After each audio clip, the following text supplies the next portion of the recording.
I have heard of a land on a faraway strand. In the Bible the story is told,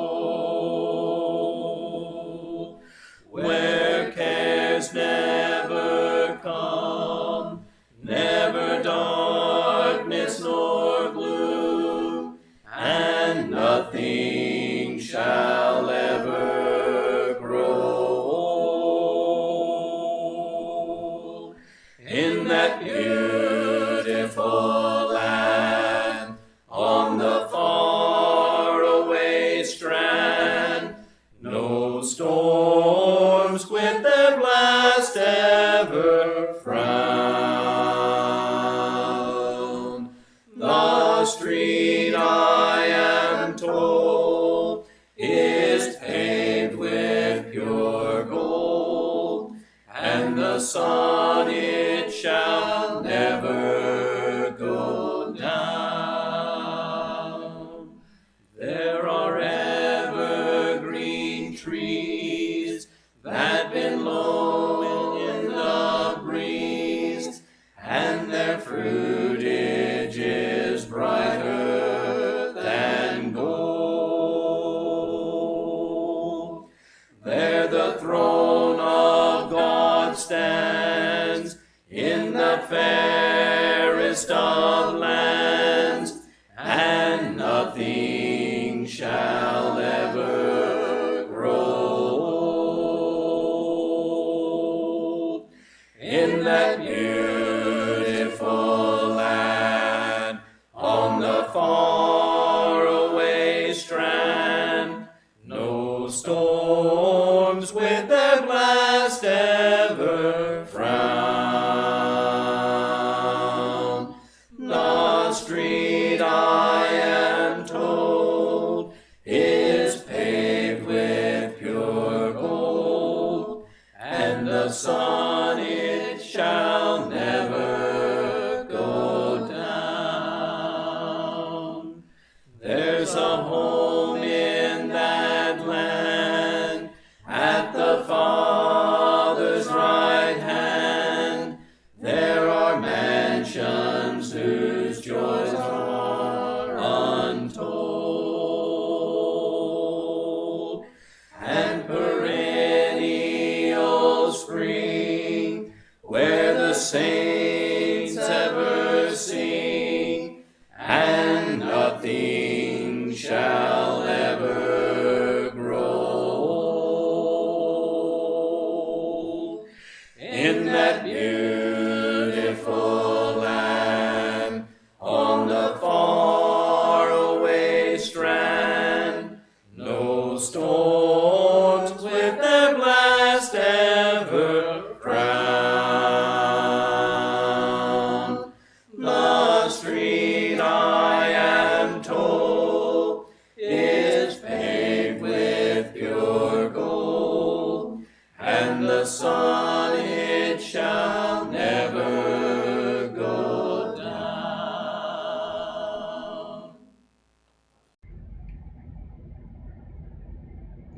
Sing the wondrous love of Jesus, sing His mercy and His grace. In the mansions bright and blessed, He'll prepare for us a place. When we all get to heaven, what a day of rejoicing that will be when we all see Jesus. We'll sing and shout the victory. While we walk the pilgrim pathway, clouds will overspread the sky. But when traveling days are over, not a shadow, not a sigh. when we all get to heaven, what a day of rejoicing that will be when we all see Jesus. We'll shout the victory. Let us then be true and faithful, trusting, serving every day.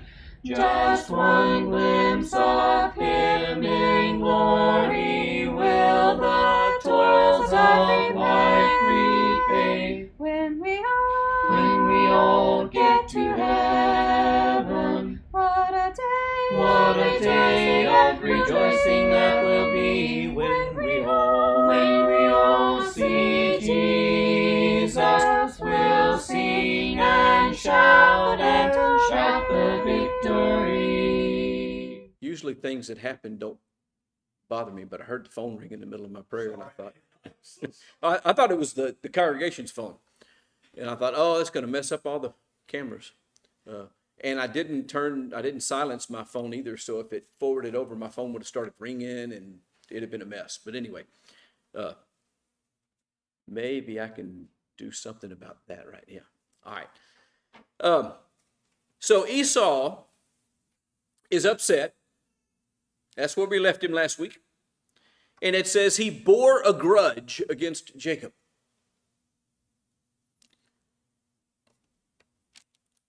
And it says, he said to himself, the days of mourning for my father are near. What does that mean, the days of mourning for my father are near? He thinks he's going to die soon. Just like Isaac thought it was possible that he was going to die soon, Esau goes, you know what? Dad's getting old. He's going to die soon.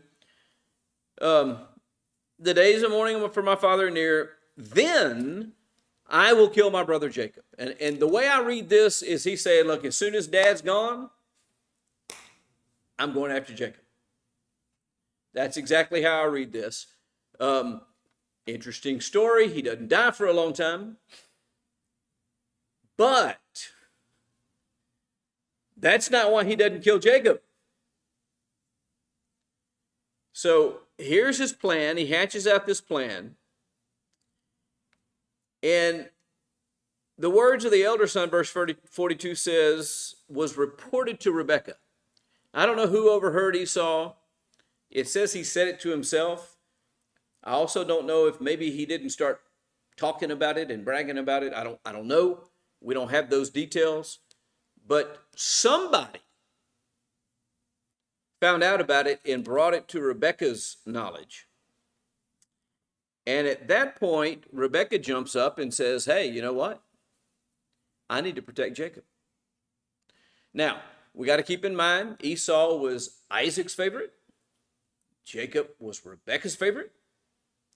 So she is protecting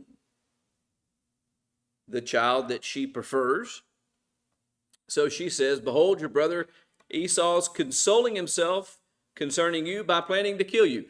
Now, I want you to notice the way that this is placed. He's consoling himself by planning to kill you. So he's angry, he's upset, he has this grudge, and the way he makes himself feel better is to plan and plot how he is going to kill his brother.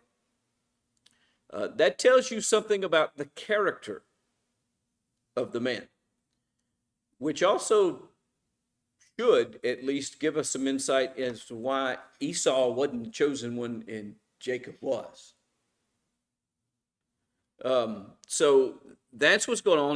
He's consoling himself, which simply means that he's making himself feel better. He's nursing his psychological wounds by planning to kill you. So obey my voice and arise and flee to Haran to my brother Laban, and stay with him for a few days. Now, you notice the timeline that everybody has in their mind. It's pretty clear that Esau's thinking it's not long. And even at this point, Rebekah's thinking, yeah, you run off, go to Haran, stay a few days, and then you can be able to come back home. You got to let your brother, let his anger get over with. Let it subside. Actually, fury is the word that the New American Standard Bible uses to translate that. He was not happy. After his anger subsides and he forgets what you did to him, then I shall send and get you from there. Why should I be bereaved of you both in one day? And so the indication is that she would end up losing both of her sons if this plan was carried out. So Rebekah says to Isaac, I'm tired of living because of the daughters of Heth. Now, what does that have to do with? Anybody remember what from our study last week that's talking about? Okay, Esau's wives. And Esau, upon realizing that it bothered his father and others for the Canaanite women to be wives, he went out and got some for himself. Again, we get a picture into the character of this guy. He was rebellious, and he was angry, and he was full of hate and malice, and had no respect apparently for God or his father or his brother or his mother. And so she said, I'm tired of living because of the die. And I think that's probably a little bit of an exaggeration. Kind of like Esau had been about to starve to death when he bought the bowl of beans with his birthright. I'm tired of living because of the daughters of Heth. If Jacob takes a wife from the daughters of Heth, like these, from the daughters of the land, what good will my life be to me? So Isaac called Jacob and blessed him and charged him and said, you shall not take a wife from the daughters of Canaan. Now I'm going to stop right there. I want you to see what's going on here. Rebekah's talking to her son and says, I want you to go to Haran for what reason? To run away from your brother. To run away from your brother. Then when she goes to her husband, she's pretty sure that's not going to fly. Isaac's not going to get on board with this plan. So to him, she says what? You know, these wives of Esau are just driving me crazy. We need to make sure that Jacob goes home to get a wife. And so that sounds good to Isaac. And so Isaac calls Jacob in, offers the blessing, and then says, you shall not take a wife from the daughters of Canaan. Arise, go to Paddan Aram, to the house of Bethuel, your mother's father, and from there take yourself a wife from the daughters of Laban, your mother's brother. Just a quick, and we'll probably be looking at this map a lot through the next couple of chapters as we track Jacob. But what we have going on here is they are living in this area down here, Beersheba, and they are sending him all the way up here. And so it's all this distance in there that they're putting between the two brothers. It's a whole lot harder to kill somebody if they're that far away. And so that's kind of what's going on. And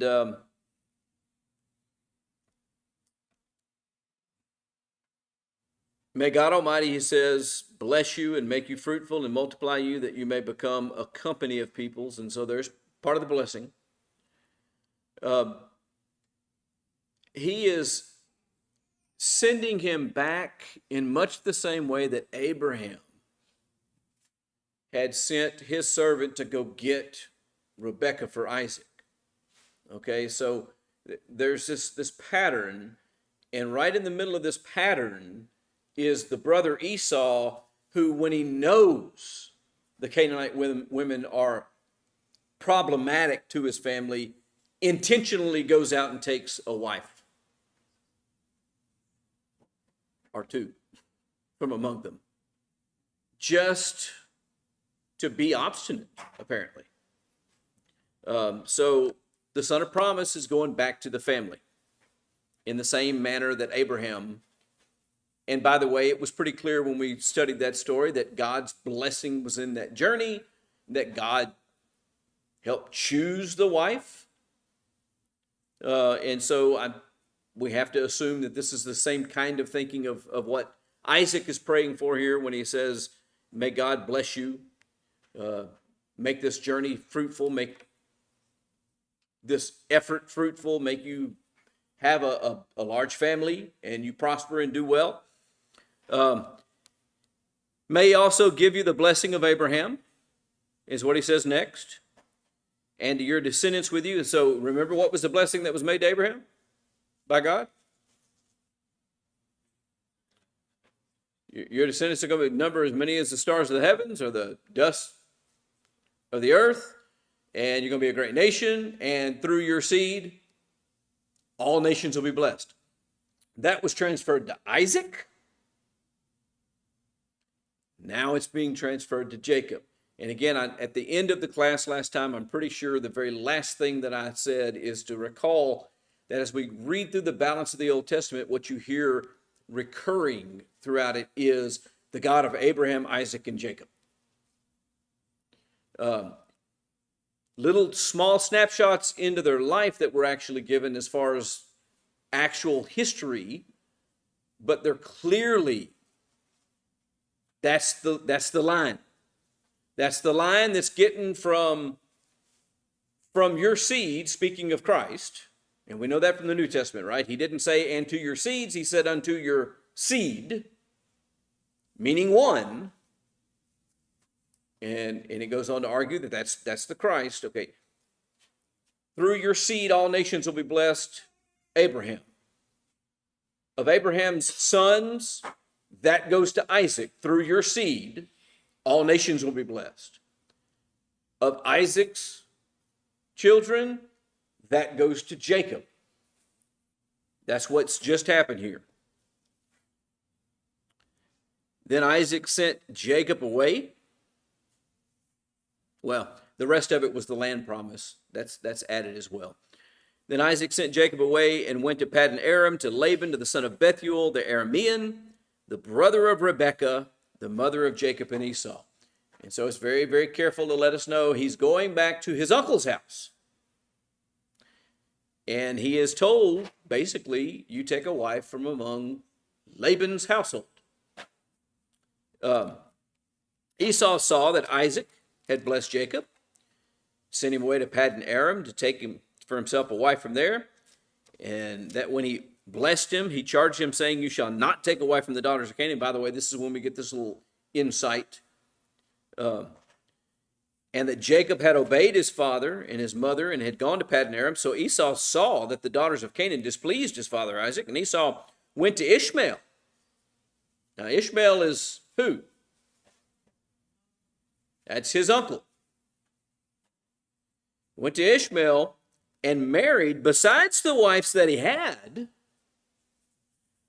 Mahalath, the daughter of Ishmael, Abraham's son, and the sister of Naboth. And so he goes and takes another one from Ishmael's family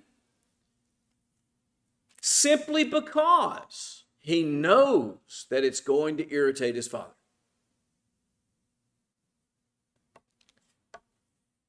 Jacob departed from Beersheba, went toward Haran, and he came to a certain place, and he spent the night there because the sun had set, and he took one of the stones of the place and put it under his head and lay down in that place. And this is what's coming up here is this really well-known dream that he had. He had a dream. Behold, a ladder was set on the earth, with its tops reaching into heaven, and behold, the angels of God were ascending and descending on it. Behold, the Lord stood above it and said, I am the Lord, the God of your father Abraham, the God of Isaac. The land where you lie, I will give it to you and to your descendants. Now, I'm going to stop right there and make this perfectly clear. His father has already said, may you have the blessing of Abraham. This is God actually speaking the blessing to him. The land where you are, I will give it to you and to your descendants. Your descendants shall also be like the dust of the earth, and you shall spread out to the west and to the east and to the north and to the south. And in you and in your descendants shall all the families of the earth be blessed. That is just a repeat of the promise that was made to Abraham. Behold, I am with you and will keep you wherever you go and will bring you back to this land. And so he's leaving, being sent away, but God is telling him what? You're going to come back. I'm going to bring you back here. For I will not leave you until I have done what I have promised you. Now, what's the point of the dream? The rest of it's pretty easy. God's issuing the promise to him that had been given to Abraham, that had been given to Isaac. It's now been issued by God to him. What's the deal with the dream and the ladder and the angels? And well, Jacob says, surely the Lord is in this place, and I was not aware of it. And so I think that's both common to all of us, and yet we also understand that, we go on our prayer closet, or we go up on the mountain, and we can actually develop a better, clearer sense of the presence of God.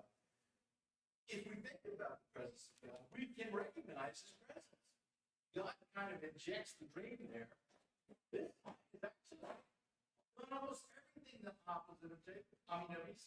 yep, he has. A little column of what little is said. Jacob's on the right side of it, and Esau's on the left. And that's the story of all of this. Same thing with Isaac and Ishmael. The same thing. You just keep going on. This, and when we go forward, it'll be the same story yet still. And what we're doing, we're finding out the reason why God chooses the people he chooses. That his choosing them isn't what makes their character good. It's their character that causes him to choose them. Miss Karen, did you have a comment or a question?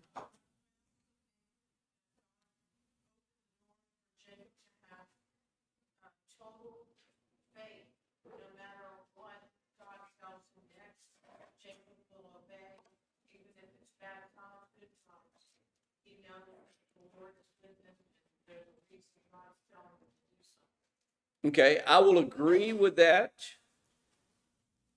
with a caveat. That is true for all of us. But do we do it? Lo, I am with you always, even until the end of the age. Isn't that what Jesus told us?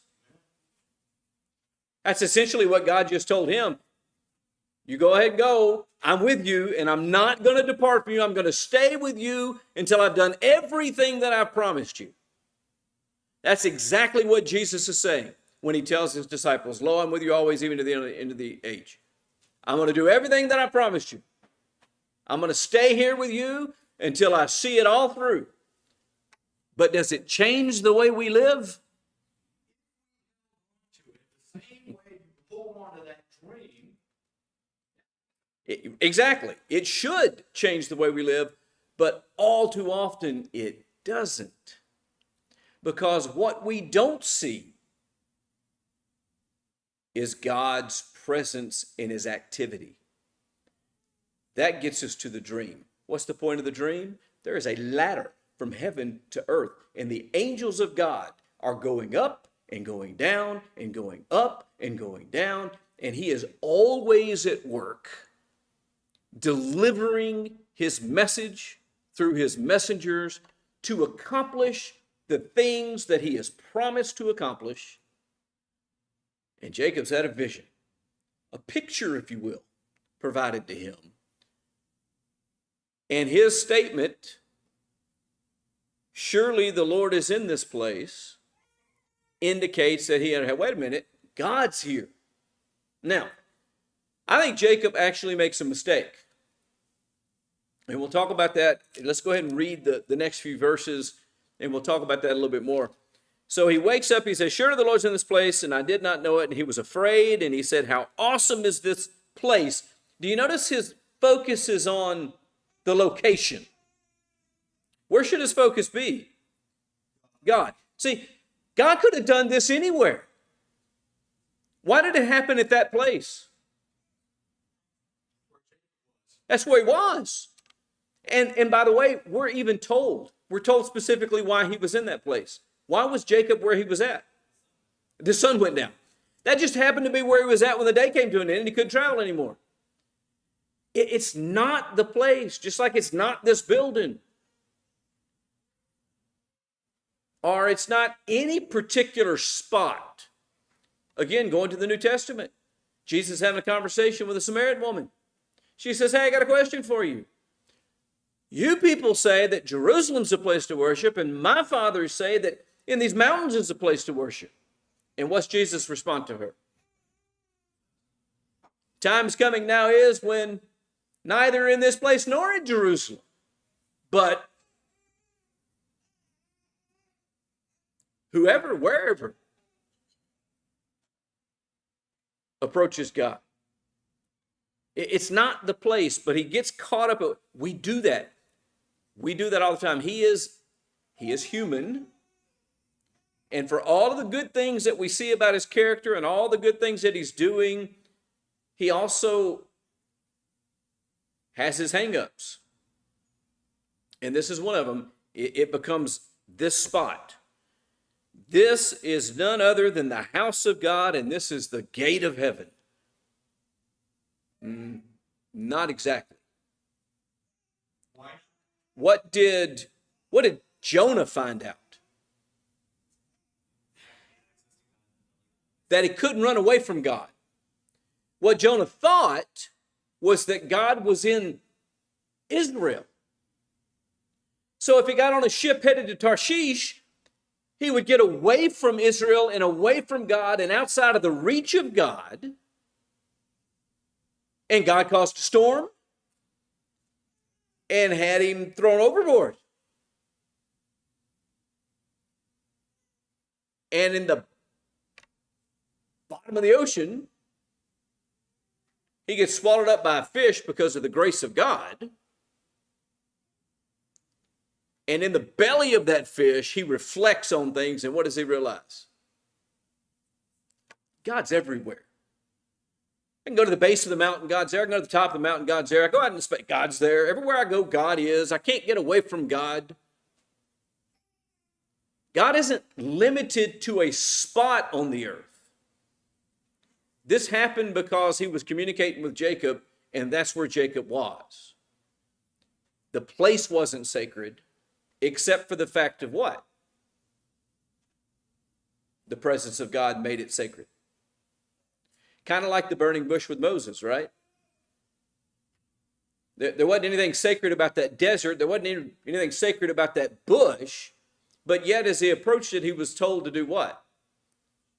Take your shoes off, because the ground where you stand is holy ground. Did it continue to be holy ground? A year later, was it still holy ground?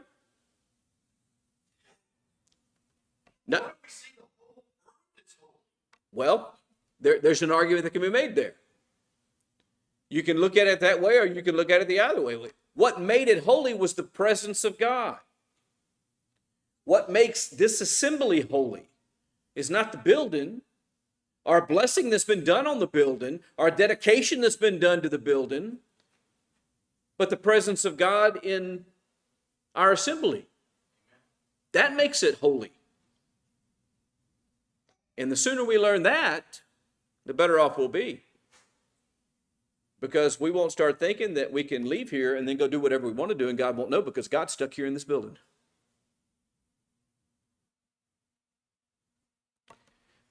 All right, so what does he do?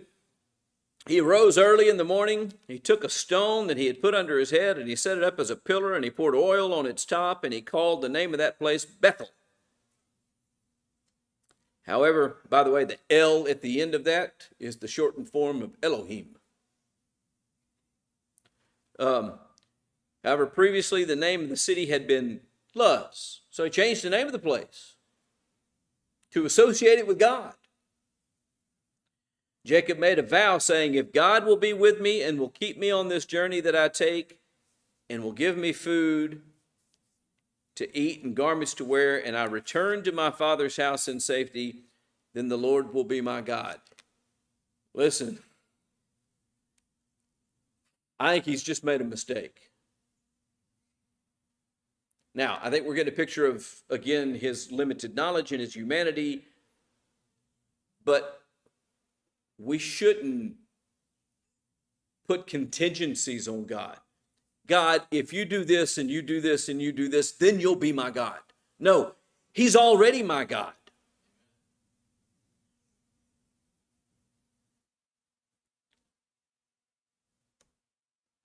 This stone, which I have set up as a pillar, will be God's house. Is that where God chose to place his name? It's kind of interesting. When he had them build the temple, he did say, this is a place that I choose to place my name.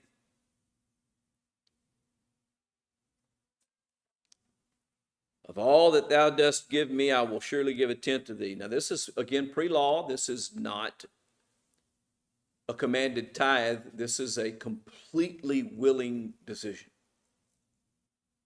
So it's not all bad. He goes a little too far in some areas. He's a little bit too materialistic in his thinking. God's at this place. This is the gate to heaven. This is where you can reach God. I'm going to put this pillar here so we always know that this is the house of God. No, not exactly. The whole earth is God's footstool. We're later going to be told. But then he says, you know what? I'm going to willingly offer a tenth of everything that I'm blessed with. Now, I don't know how he's going to give that tenth to God. I never have figured that out. There wasn't a treasury yet. There wasn't a temple. There wasn't a priesthood. I don't know how that worked exactly, but that's what he determined to do. And, right. Yep. And something along those lines. And maybe it could be because he is blessed greatly with a lot of flocks, and maybe he did sacrifice 10 out of every 100 to God. I don't know. I'm not sure how the particulars of that tithe was paid, but it is a voluntary, not a commanded tithe. Miss Karen, did you have a question?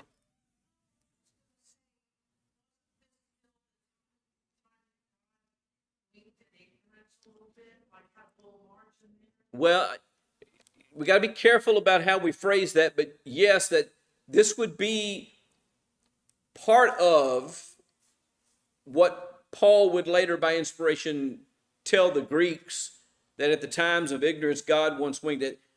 What God hadn't revealed yet, man can't know.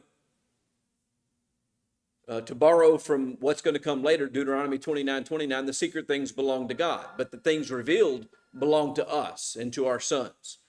All right, what God had not revealed yet, he couldn't know. Any indication that they had a book or any type of writing? Nope. It baffles me that all of this would be like verbal histories That would, for hundreds of years to Moses. now, when you get into the Hebrew letter, it says that God at previous times spoke to the fathers in various manners. One of the things we do know, for instance, that Jacob just had a vision and God revealed things to him in a vision. So God was communicating with, and we call this the patriarchal age. Why do we call it that? They're fathers. Okay, because that's the pictures that we get, is God directing messages to the patriarchs, to Abraham, to Isaac, to Jacob. Did he talk to more people than that? Well, clearly Methuselah was a priest of God in some form, so he had some communication. Melchizedek. He did that to me. We had a conversation electronically earlier, and he put that other name in it anyway. But Melchizedek, where did he get his information from? How was it delivered? What did it entail? I don't know any of the answers to those things. What was his priesthood? I don't know. We don't know that. I'm looking at Esau's thinking, and he seems a little on the slow and then impulsive side, and then I'm looking at Jacob's thinking, and he seems hesitant or more humble, or maybe more obedient. But again, without any books or training or school, or all the things that God are thinking constantly. Right. We have to break free from things that are trying to influence us. And there's he gets a dream and his life changes. Yep. And well, his life was in the middle of changing already, and this actually gives him some guidance and some hope. Can you imagine how terrifying it must be to basically have your two parents pull you aside and say, okay, you got to get out of here? Now, he was not a child. They were grown-ups. But still, mom and dad pull him aside and say, you got to get out of here, and I want you to take a wife over here, and I want you to do this because if you don't get out of here, your brother's going to kill you. And so there's a lot going on. This communication from God actually says to him, you know what? Go ahead and go, and you're going to be safe. Now, does that mean it's going to be easy for him? And we're going to get a picture as to what happens on this journey. And this is an important part of our learning here in this. I want us to understand this. Just because God says, look, I'm going to be with you, and you're going to be safe, and I'm going to bring you back here, and I'm going to fulfill all my promises to you, does that mean that everything in his life is easy and goes perfectly and nothing bad ever happens to him? No, and in fact, a little bit later on, not too far, but we're going to actually listen to him complain about a lot of the stuff that went on in his life. Right. Well, and preparing for this class today, that you mentioned Joseph, preparing for this class today, it finally dawned on me really why Joseph was the favored son. Anybody know why Joseph was the favored son? It was the very first son that Rachel gave him. All those other 11 kids came from other women. He loved Joseph because he loved Rachel.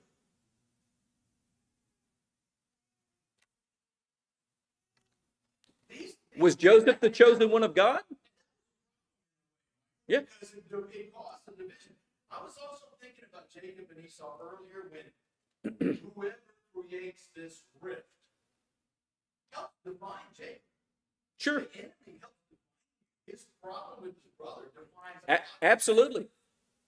But this is the thing. Listen, was Joseph used by God? Yes. Was he the chosen one? Was he the choice of promise?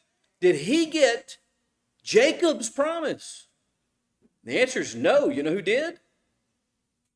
Judah, who is Leah's son, and Leah's youngest son at that.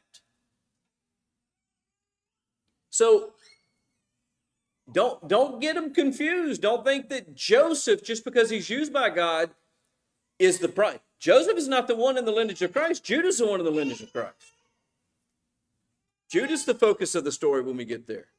And so we have to understand that what God does is use people who are faithful to him and who are devoted to him and who will listen to him. And I don't have to be the chosen one to bring the Messiah into the world to be used by God. I don't have to receive a vision from God and be told, I'm going to take care of you and I'm going to provide for you and I'm going to bring you back to this place and I'm going to make you successful in order to know that God is with me.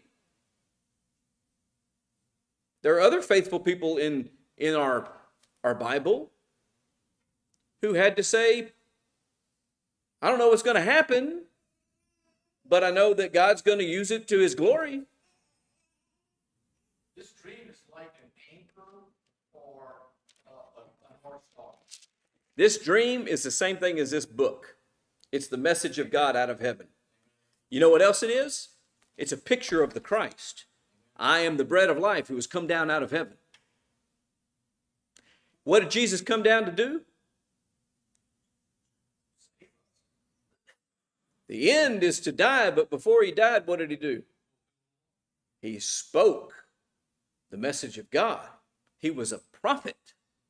He was a messenger that came out of heaven to deliver the words. The words that I spoke, he said in John 12, will judge you in the last day. It is a peek into God's work. What is God's work? Communicating with man so that man can have a relationship with him and be saved. And if we will take that communication, take it to heart, and then live based on it, no matter how rough the waters get, if we continue to live and anchor ourselves on the promise that comes from God, then this book is doing what it's supposed to do. And the relationship with God that is built from that knowledge and understanding sees us through even the hard times. Because listen, even God's faithful have hard times. Life wasn't even all peachy keen for Joseph all the time. He got falsely accused of stuff. He got imprisoned a couple of times. He had all kind of stuff happen to him that was bad. His brothers tried to kill him. Luckily, one was smart enough or nice enough or weak enough, however you want to look at it, to go, yeah, let's not do that. Let's do something else. But life wasn't easy for any of these patriarchs who walked with God. But God was faithful to all those who were faithful to him. And if Joseph, when he goes through the things that we're fixing to read about in the coming weeks, remembers this, then he'll be seen safely through. And that's ultimately what happens. God does exactly. By the way, when God said, hey, if you walk with me and you do this, I will give you all of these blessings, did he ever actually inherit the land? Nope. It was his children after him. Quite a ways after him, as a matter of fact. Before they actually took possession of the land to dwell in it. And even at that, though it's a promise of God, and though it had been promised to Abraham, it had been promised to Isaac, it's now been promised to Jacob, we're going to see Judah chosen. We're going to see what happens eventually is they have to go to war to actually get the land. Wait a minute, I thought God was going to give it to them. They have to work for it?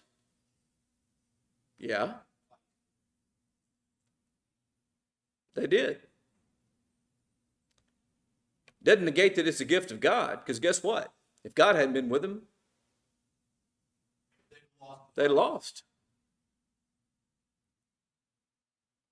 So please understand that all of this is talking to us about our lives and our relationship to God and helping us understand the realities of things that we can't see.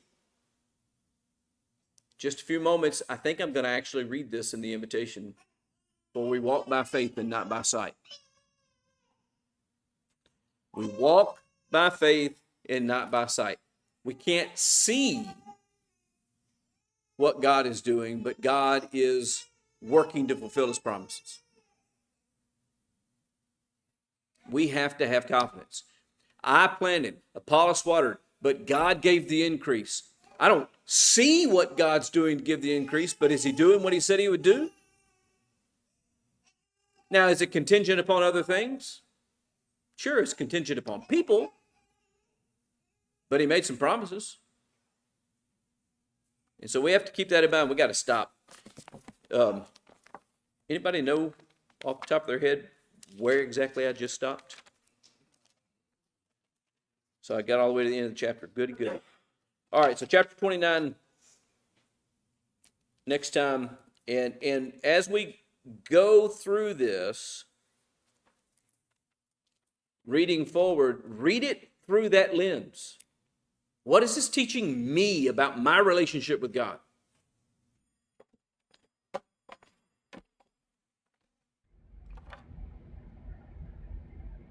Sing the wondrous love of Jesus, sing his mercy and his grace. In the mansions bright and blessed, he'll prepare for us a place. When we back to heaven. What a day! What a day of rejoicing that will be when we all see Jesus. We'll sing and shout the victory.